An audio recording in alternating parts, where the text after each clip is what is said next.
Conseil des ministres s'est réuni ce mercredi 12 décembre 2018 sous la présidence de M. Patrice Talon, président de la République, chef de l'État, chef du gouvernement.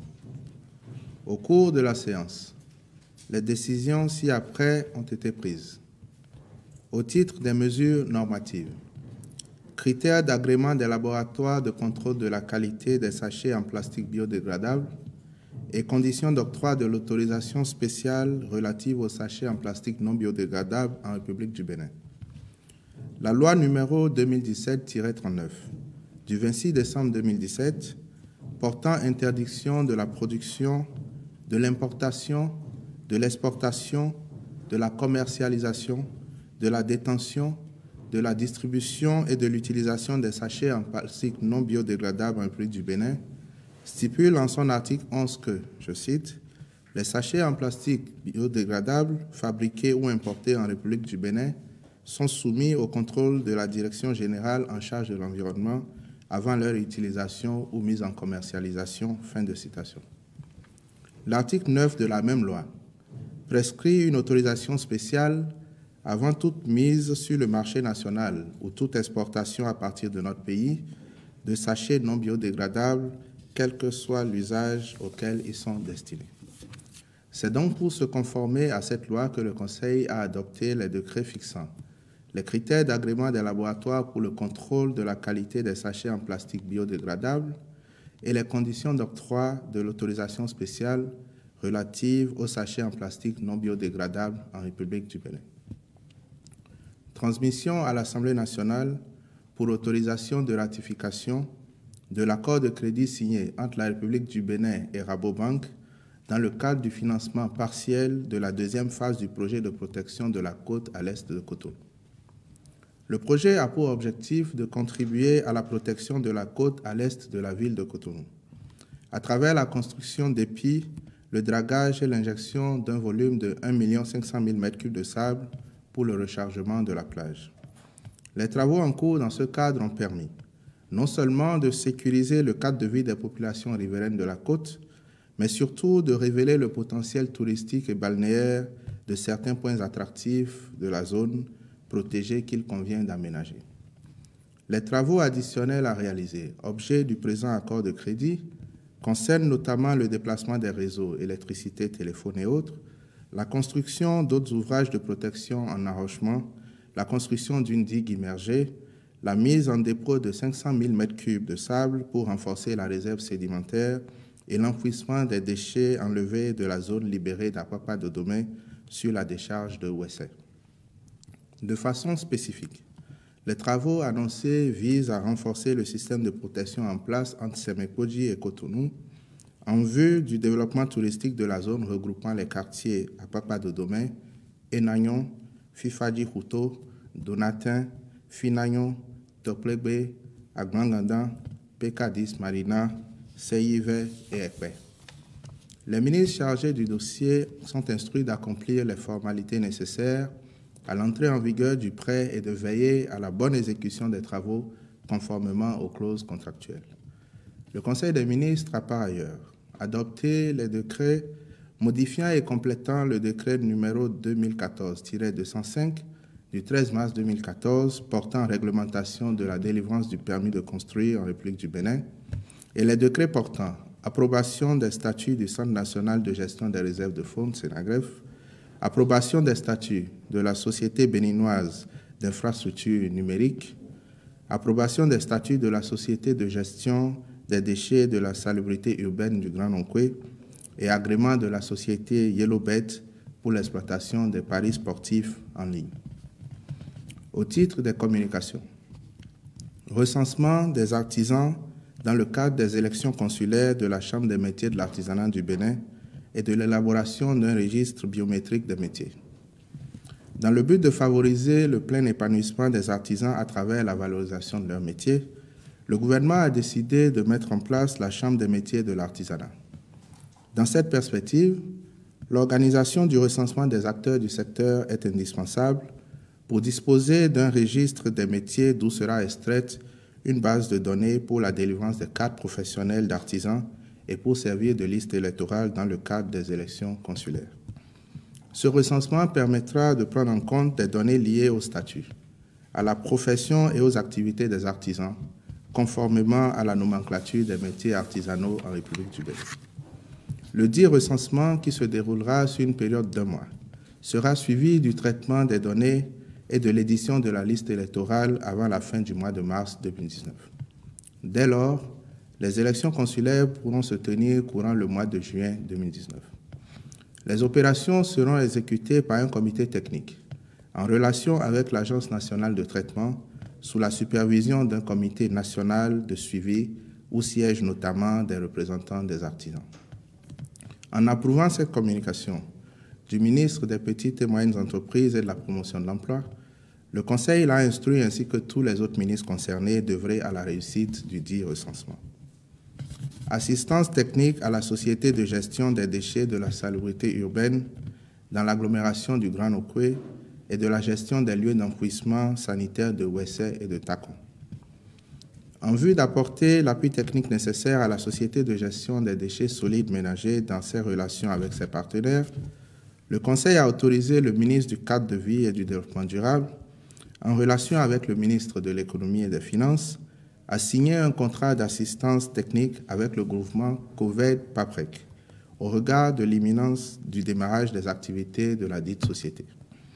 Il est à signaler que les frais liés à la collecte des ordures sur la première année de prestation seront à la charge de l'État. Aussi, le Conseil a-t-il autorisé le ministre de l'Économie et des Finances à mettre en place par préfinancement un montant de 10 milliards de francs CFA nécessaire à cette fin. Les ménages seront invités dès l'année suivante à souscrire à des abonnements. Interdiction de l'abattage sans autorisation des cocotiers sur toute l'étendue du territoire national.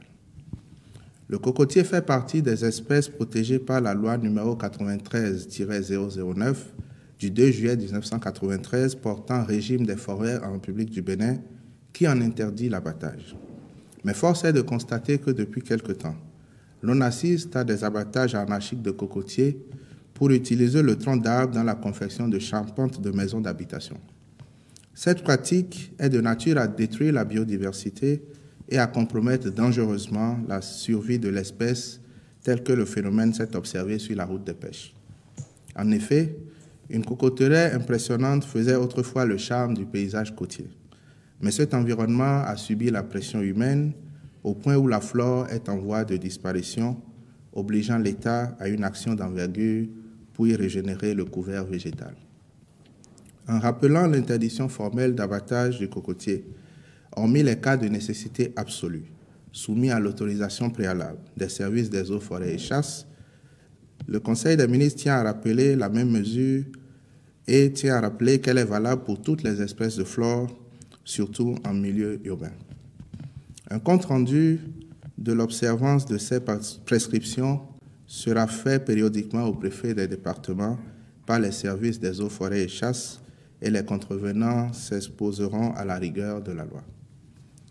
Contractualisation pour la conception, le suivi et le contrôle d'un dispositif opérationnel pour la propriété urbaine des communes d'Abomey-Calavi, Cotonou, Porto Novo, Semekoji et Ouida. La salubrité urbaine, qui recouvre entre autres la collecte des déchets, le balayage et le désensablement des voies, de même que l'évacuation des eaux usées, présente des dysfonctionnements considérables dans ces 5 communes. En effet, l'organisation qui est mise en place est peu efficace, laissant les rues revêtues dans un état de malpropreté qui n'a que trop duré. L'assainissement du cadre de vie dans ces villes passe donc par une réorganisation complète des activités de la salubrité publique sur leur territoire, dans le sens d'une meilleure définition des secteurs d'intervention pour plus d'efficacité qui inclut une plus grande proximité avec la population.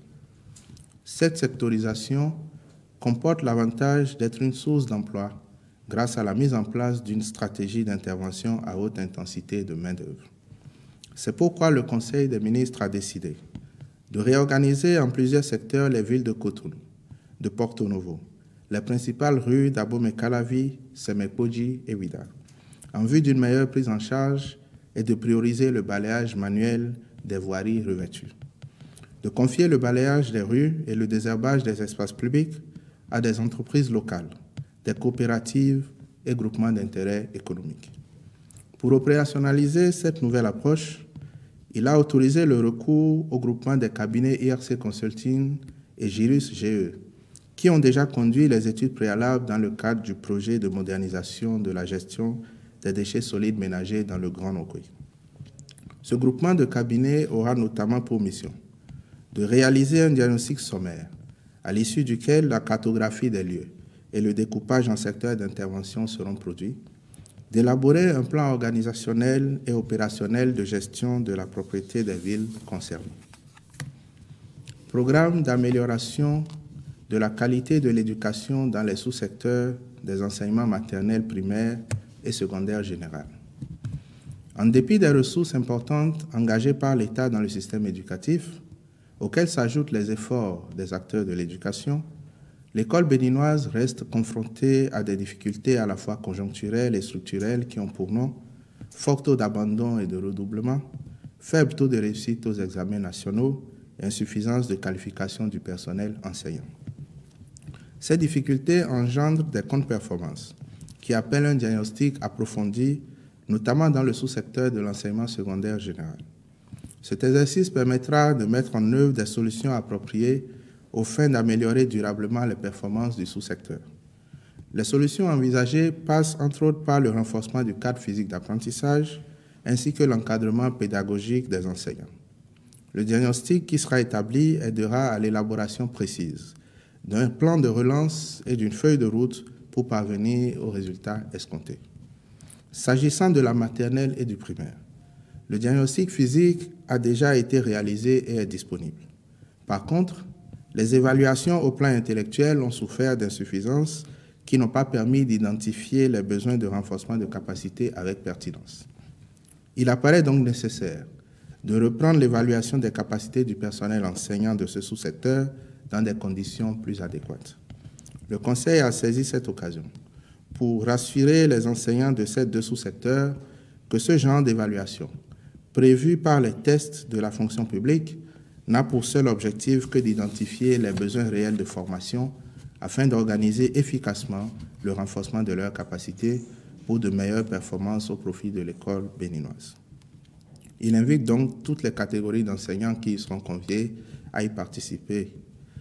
Création du comité interministériel pour l'accompagnement et le financement de l'entrepreneuriat de croissance. À la différence de l'entreprise de subsistance, l'entreprise de croissance offre l'avantage de stimuler la productivité, de créer des emplois et d'apporter des solutions à des problèmes majeurs, que ce soit dans les domaines de la santé, de l'éducation, de l'agriculture, de la finance, des technologies émergentes, de l'environnement ou encore de l'énergie. Dans cette perspective, le gouvernement a pris l'option de s'engager pour le développement de l'entrepreneuriat de croissance pour apporter une solution à la préoccupation que constitue l'emploi des jeunes. C'est ce qui justifie, entre autres, la création de la Cité internationale de l'innovation et du savoir, CEMECity. En effet, avec cet outil, il s'agit de promouvoir le savoir, l'innovation et l'entrepreneuriat au service du développement durable et inclusif.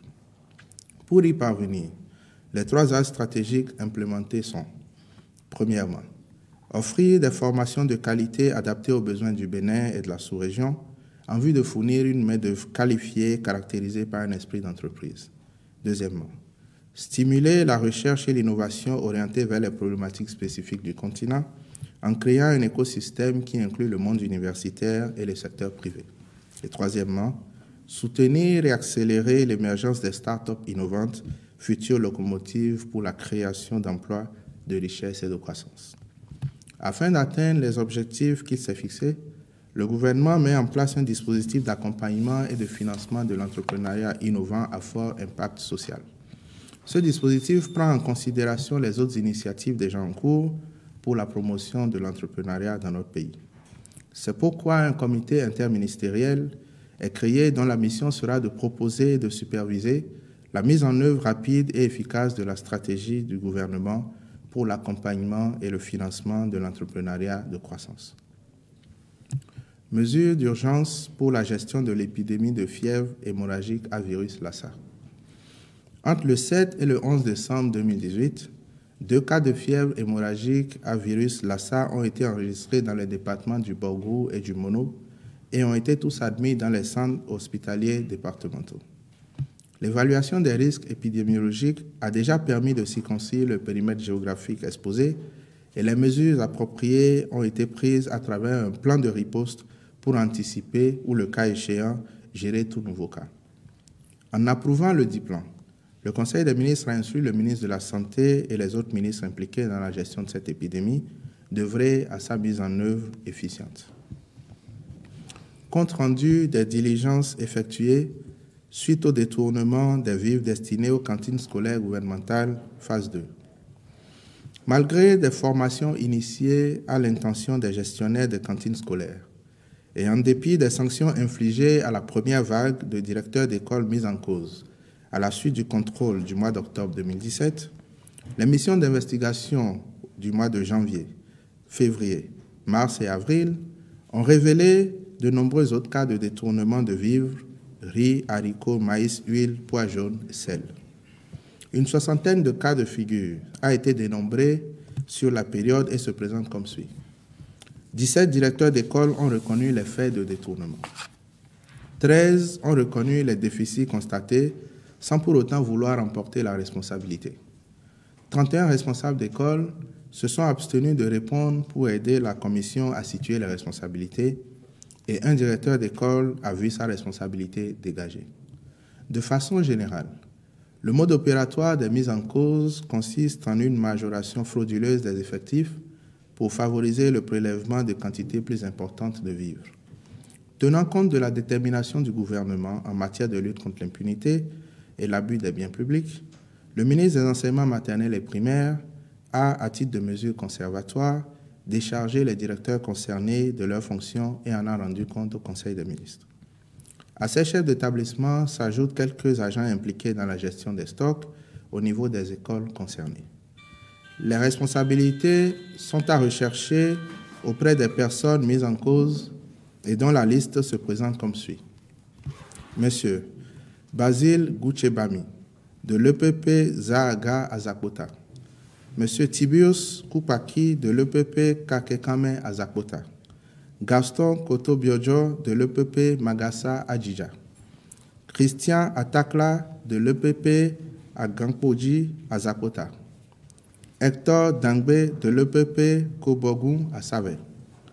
André Biaou Dimon, de l'EPP Sandéou à Save. Finafa Tchéyon, de l'EPP Ochule à Wesse. Georges Akpata, de l'EPP Kemon à Wesse. Mathias Adou, de l'EPP Godi à Wesse. Pierre Aguet, de l'EPP Isale Baï à Wesse. Sondé Agani et Afouda Cyprien Biaou, de l'EPP Djabata à Wesse. Bedro Vide Norbert Ganlaki, de l'EPP Agbogome à Dassazoube. Senjaloum Ferdinand Saka, de l'EPP Gbedavo à Dassazoube. Nicolas Kessé, de l'EPP Kanahou à Savalou. Florent Akotani, de l'EPP Aloudi à Savalou. Aboudou Mouda, de l'EPP Felma à Savalou.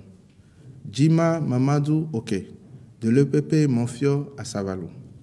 Emmanuel Aloukoutoui, de l'EPP Djamadi à Glazoué. Sounon Dissiré, de l'EPP Darnon Andali. Dama Dogi Sare, de l'EPP Biosika Andali. Soukuru Yo Alagbe, de l'EPP Nyisi Peul à Perere. Draman Kaura, de l'EPP Bouré à Perere. Augustin Wedji, de l'EPP Bouré à Bembereke. René Sossou, de l'EPP Sonta à Tangueta. Augustin Sambieni, de l'EPP Ninieri à Tangueta. Zulkifouli Bankole, de l'EPP Tamou à Natitengu. Parfait Doko, de l'EPP Koupeko à Natitengu. Théodore Akpadji, de l'EPP Bokoro à Natitengu. Bernard Nda, de l'EPP Kouanwagu à Natitengu. Léon Kapouin Nwe, de l'EPP Koutier Tchatido à Natitengu. Gilbert Nda, de l'EPP Kouberepu à Natitengu. Abdou Malik Kon Gobi, de l'EPP Daku Angar Debu à Kwande. Ascension Adagbeno, de l'EPP Orubasi à Kwande. Justin Azonia, de l'EPP Ablodé à Kwande. Ourayi Yoro, de l'EPP Gorgoba à Kwande. Idrissou Sama, de l'EPP Ouadara à Kwande. Firmin Jules Ponoukou, de l'EPP Yaoukosi à Kwande. Brice Agoyi, de l'EPP Yirubara à Kérou. Olivier Yani, de l'EPP Toussari à Materi. Michel Nyami, de l'EPP Daloga à Materi. Marcel Batossi, de l'EPP Tchantienou à Kobli. Koufonkaswa Kounyangu, de l'EPP Okotoun à Bokoumbe. Marcel Awissi, de l'EPP Borokpere à Peunko. Julien Akitoyi, de l'EPP Avagbe à Abomey-Calavi. Rigobert Tangbeno, de l'EPP Ahwali à Zé. Sylvestre Chabi Biaou, de l'EPP Kone à Basila. Quentin Bankole, de l'EPP Adjima à Basila. Godefroy Akpo, de l'EPP Djoué à Wake. Boulaye Kassim, de l'EPP Manfouka à Djougou. Yabo Kade Nata Nda, de l'EPP Sassene à Djougou. Adamou Ekime Amadou, de l'EPP Adjanja à Djougou. Romuald Pédio, de l'EPP Hakwe à Grand Popo. Joachim Bodiefin, de l'EPP Badazouina à Bopa. Hyacinthe Dansou, de l'EPP Adja Bongodo à Adjoum. Benoît Adechi, de l'EPP Deki Mouhoueda à Adjoum. Pascal Moupe, de l'EPP Igbo Ewe à Pobé. Éloi Kossi Sosé Alode et Cyprien Dassi, de l'EPP Akpechi à Sakete. Nouomo Achissou, de l'EPP Okeoo à Sakete. Anissé Fabii, de l'EPP Hueli Gaba à Djawere. Et Mesdames Hélène Akala, de l'EPP Kémon à Wessé. Et Zenabou Ouoru Bade, de l'école maternelle Peporiakou à Natitengu. Le Conseil des ministres a pris acte de ce compte rendu et saisit cette occasion pour sensibiliser à nouveau les responsables d'école et les membres des comités de gestion à leur mission d'éducateurs. En tout état de cause, le Conseil réaffirme sa ferme volonté d'éradiquer de notre société l'impunité sous toutes ses formes. Au titre des rencontres et manifestations internationales, le Conseil a autorisé l'organisation à Cotonou, du 18 au 22 décembre 2018, de la deuxième Assemblée générale de l'Internationale francophone du dialogue social, IFDS, la participation du Bénin au colloque international Tiaroy 44, le prix de la liberté 1943-1969 à Dakar, au Sénégal, du 17 au 19 décembre 2018. Au titre des mesures individuelles, les nominations ci-après ont été prononcées. Au ministère de l'Économie et des Finances, sur proposition du ministre, directeur de cabinet, M. Herman Oru Takou, directeur adjoint de cabinet, M. Latifou Franck Djigla, conseiller technique au financement international, Mme Maryse Lokossou, épouse Loko, secrétaire technique de la cellule de suivi des programmes économiques et financiers, M. Elvis Daoumé. Au ministère des Affaires étrangères et de la coopération, sur proposition du ministre, consul général du Bénin à Lagos au Nigeria, M. Thomas Adjani Adeyanju.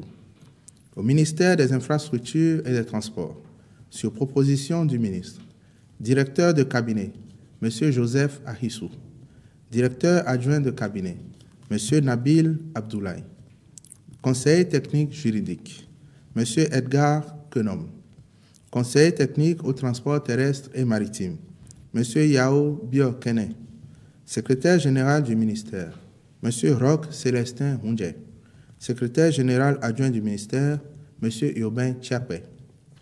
Directeur de la programmation et de la prospective, M. Pascal Cora Bata. Directeur général de la météorologie, M. Kokou Marcelin Napon. Directeur des études et de la qualité, M. Moukaramou Tessilimi. Je vous remercie.